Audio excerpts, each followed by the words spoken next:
पीछे करो पीछे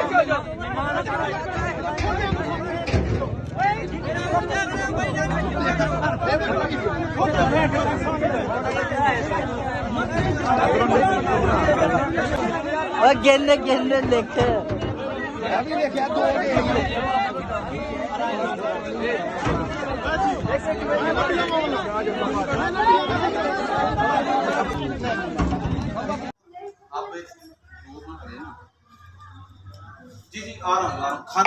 वरहमतुल्लाहि वबरकात। लाहौर ये सामान वसूल किया है SVS की तरफ से। ये कंपनी है लाहौर में और उन्होंने ये सामान भेजा है। इंशाअल्लाह इस सामान को हम तकसीम करेंगे।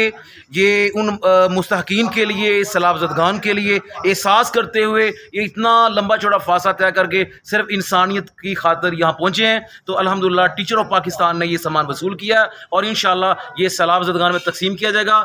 आज हम राजनपुर में हैं और ये रोजान में और दीगर इलाकों में ये सामान इंशाअल्लाह जाएगा। इनका बहुत बहुत शुक्रिया। अल्लाह ताला इनको जज़ाए खैर अता फरमाए।